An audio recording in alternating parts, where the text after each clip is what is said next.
Anong mensahe ang kailangang marinig ng mga Capricorn mula November 16 to 30, 2024? Pwedeng nangyayari na to kung mangyayari pa lang. Kung hindi man para sa inyo itong magiging reading, edi baka para sa someone na malapit sa inyo o sa someone na kakilala nyo mismo. Baka may lumabas na gender mamaya, gawin nyo na ng energy, masculine at feminine energy. Pwede rin naman na huwag nyo nang pansinin ang gender. Hindi ko masasabi kung anong magiging reading, kung positive ba o negative. Depende sa kung anong mapipick up kong energy. Kung hindi man mag-resonate sa inyo to, edi adjust nyo na lang ang video, hanapin nyo to. Kung hindi pa rin, edi dito na. Ito, ang last deck.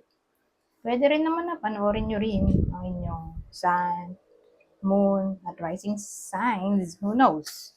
Baka mag-resonate na alin man sa mga signs na yan. Yung sa sun, moon, at rising. Anyways, magsimula na tayo. Masasabi dito. Oh, sa tagal-tagal ko nang ginagamit to, oh. Itong deck na to, oh. Eh, ngayon ko lang nakita to. Kabibili ko lang ng deck na to. Pero ngayon ko lang siya nakita to. Kasi ngayon ko nga lang ginamit. Ngayong 2 weeks na to. Ay, hindi. Ginamit ko rin nung nakaraan, pero hindi masyado.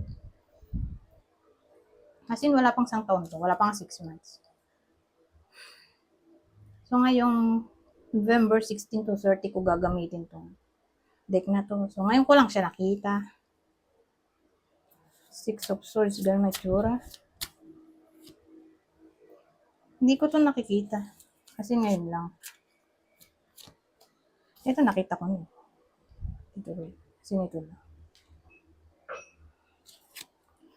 So, meron tayo ditong Page of Pentacles at Emperor. Student tayo dito.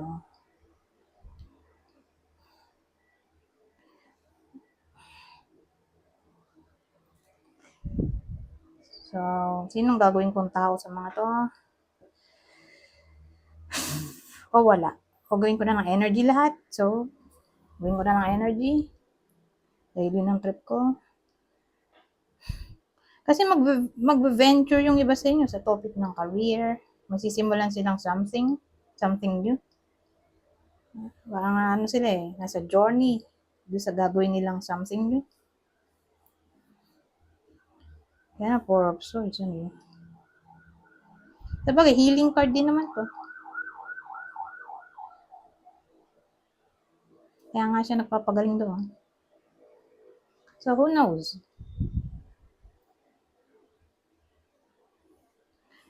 Sabihin natin ganito. Kaproblema sa pera, tapos nag-venture nga, mag-try ng something new yung iba sa inyo, at mag-lead sa positive outcome kasi 4 of Swords to. Yung journey nag-lead sa positive outcome. At itong maganda, the Emperor, kasi di ba yung Emperor siya yung card ng stability. So, sabihin natin may sisimulan yung iba sa inyo sa 2 weeks na to, at itutuloy-tuloy lang yung sinimulan dito. Again, sa career.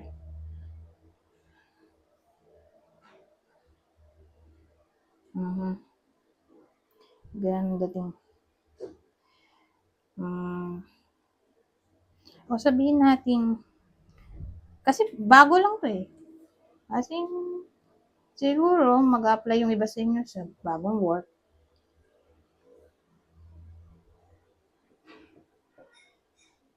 Nandun na sila sa bagong yugto ng buhay nila. At ang focus nga nila ay financial stability. Mag-gain ng financial stability. O makabangon sa pagkakalugi o sa mga nawalang pera o karoon ng stable career. Income.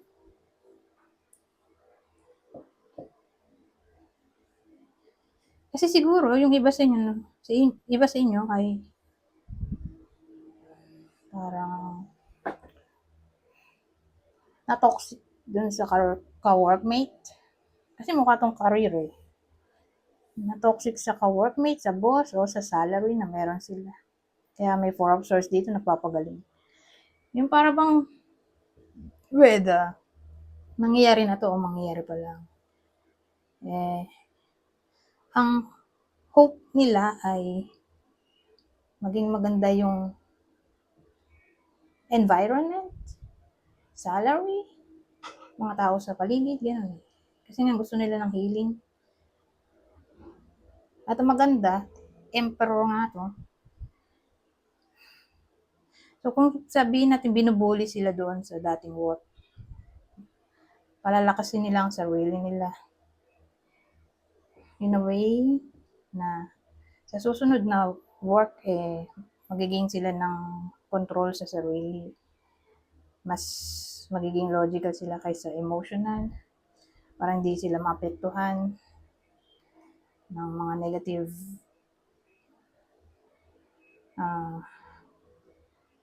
situation na maaari niyang kaharapin.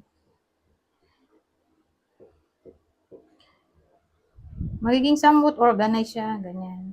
So, maraming pagbabagong gagawin siya sa buhay niya. Gusto niya maging maayos na ang buhay niya. Finally. So, ganun. Mukha siyang applicable dun sa mga mag-a-apply. O nasa bago na career. Parang bago-bago pa lang siya. As in, wala pang 3 months o 6 months.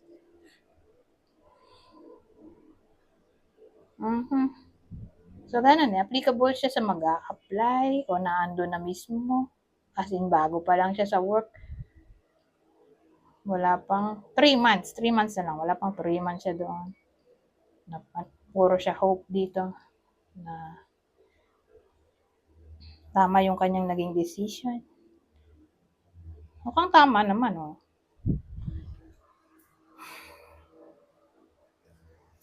Parang siyang nasa new journey, ganun. Sa dalawang to. Sa career. Pag-choose ng another career, o choose ng career na fit sa kanya.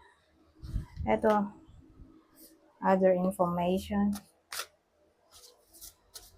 Messaire, Great Consolazione. Ito maganda. Maganda in a way. Consolation to Ito message. Maganda in a way na makakatanggap ng mensahe ang iba sa inyo tungkol sa consolation. O consolation prize. Ano ba to? Prize. Parang siyang good news. Makakatanggap ang iba sa inyo ng good news. Na para bang masusurprise sila.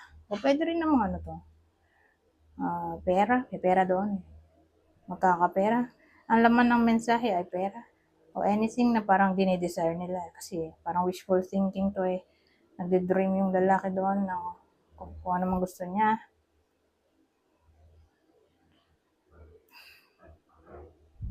So, kung ano man yung parang try niya ritong i-manifest, yun yung laman ng mensahe.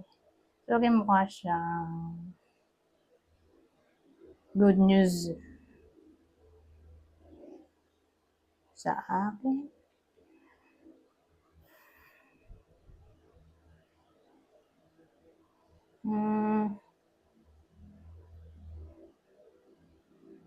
Basta ano to? Good in a way na parang siyang card ng prosperity, abundance, na yun nga yung paparating. Ano kasi to? Announcement, declaration, news. Yun yun, So, winning, award, promotion, pwede rin dito.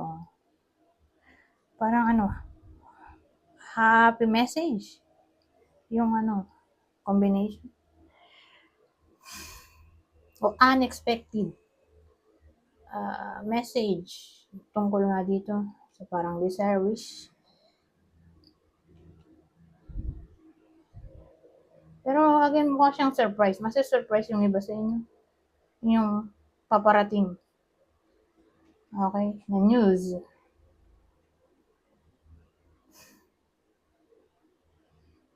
Para bang magkakatotoo yung wish. Wish, desire, ano pa ba? Dream. O sabihin natin may nilalakad yung iba sa inyo.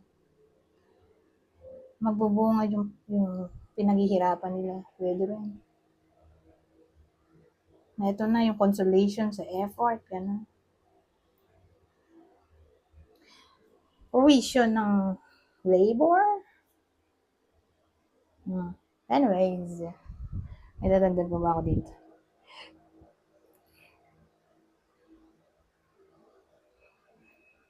Pero ang pinakamaganda dito yung pera. Magkakapera. O anything na parang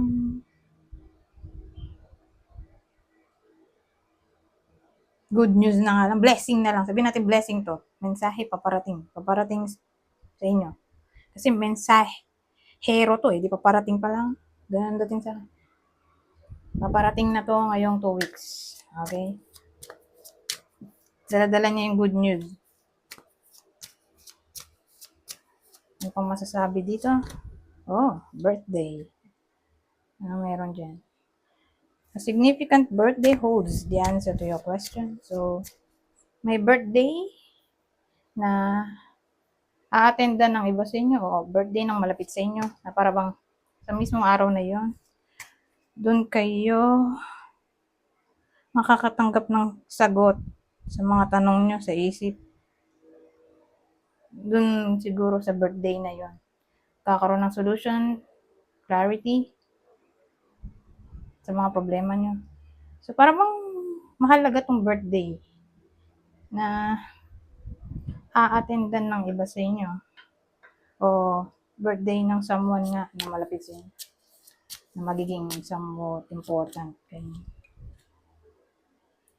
Affirmations to lift up your thoughts and energy and to attract what you desire. Use positive affirmations. So, sa case na to, mukha siyang law of attraction. Isipin nyo lang kung anong maganda. Para yun lang din ang darating. I-claim nyo na agad. Yan. Para sure na.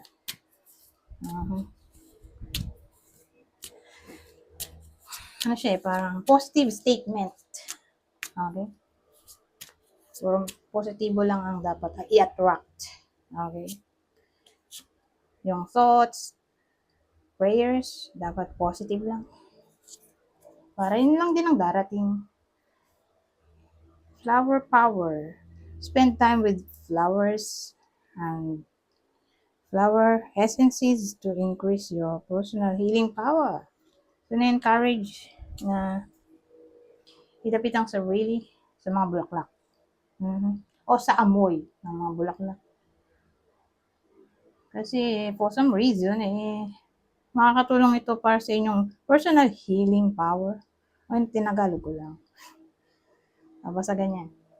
Anyways, hanggang dito na lang. Goodbye for now.